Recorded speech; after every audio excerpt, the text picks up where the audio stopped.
Hello, everybody. Today we're talking with Matt Alberts. He is the Vice President of Global Solution Consulting at commercetools. commercetools, they're a digital commerce platform, and they're one of the leaders in the retail marketing space, and that's why I was excited to talk to him. Matt, thank you so much for joining me. So first of all, commercetools, just tell me a little bit about that, just to familiarize our viewers what it is that you do and what you guys do well. Yeah, certainly. commercetools is it's a company headquartered out of Germany, and it's focused on providing e-commerce solutions into many of the large retailers and other non-retail industries out there in terms of running commerce sites of a variety of methodologies on our technology. And what are some of the differentiators? And this is a very much an evolving space, and I want to get into some of the trends that you've seen in this space. But first, let's talk a little bit about the differentiators. I mean, you're in a crowded space, so how have you guys been able to stand out from the crowd in your industry? I view commerce as having kind of we're in the third generation of commerce. The first generation of commerce is really what everybody thinks about is when Amazon was founded, and some of the early adopters of platform solutions brought out into the market in the late 90s into the early 2000s. Companies like Demandware, now Salesforce, Shopify, and others really taking the second generation of commerce, bringing customers into the cloud, a different way to contract, a different way to manage their overall solutions. And really for us, the third generation of commerce is all about headless, right?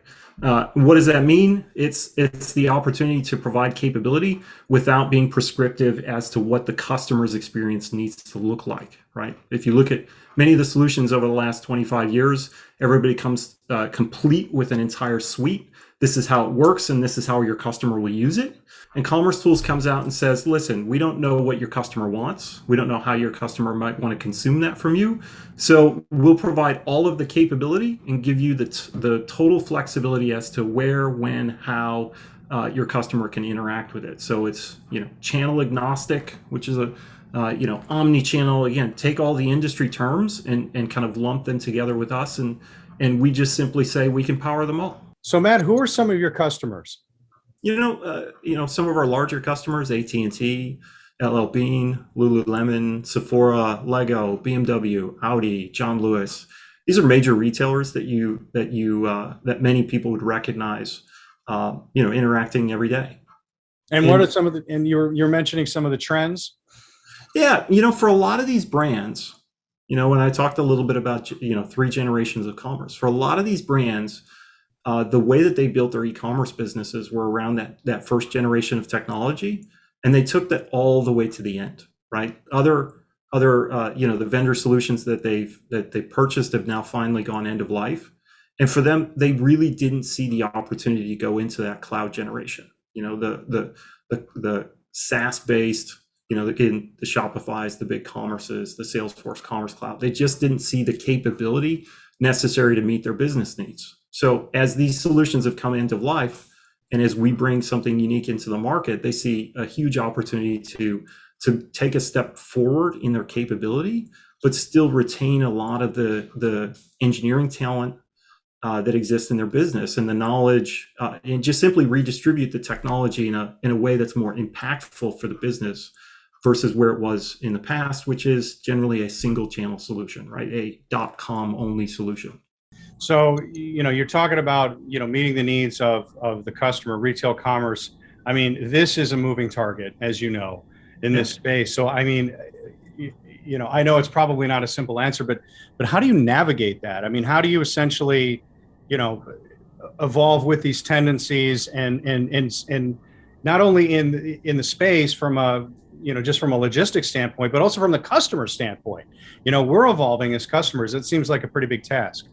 It is. And again, what we've done is we've stayed to our core, which is, if you look at development capabilities of the last 10 years, you think about companies that we think of as industry leaders, whether revenue, whether profitable or not.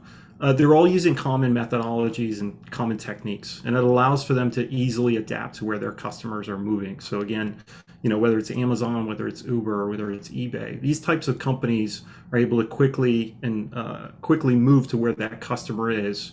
And so we stop there, right? We provide that capability, for people who are using our technology, again, it comes down to in some cases, it feels like a bit of a game of whack-a-mole, right? Do we know if TikTok's going to be next? Which cryptocurrency is going to win?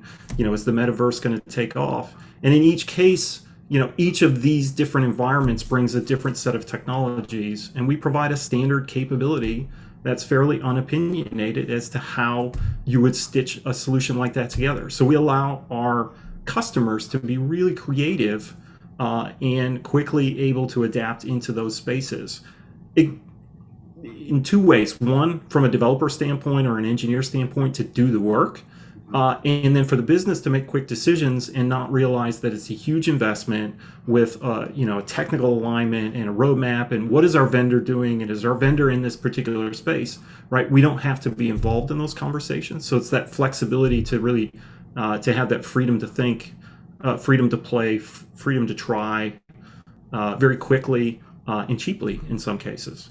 And that's probably a key differentiator there. It sounds like what you're talking about is you're coming in under the hood for the companies, but it stops there. You don't need to then extend really beyond that, and you're able to provide solutions by doing just that. Yeah. And because most of the interaction points that customers would use today all prefer to use the concept of APIs, which our entire platform is powered by.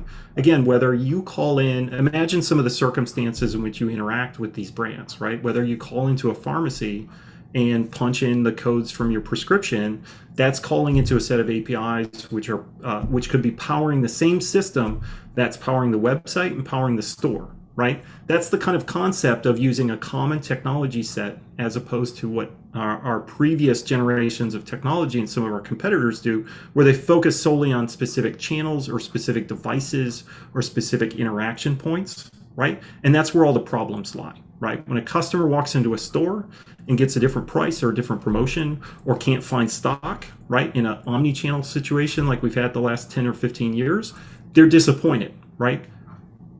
Certain generations of people don't understand why that problem exists. And for commercetools, we look at that and say, it doesn't have to.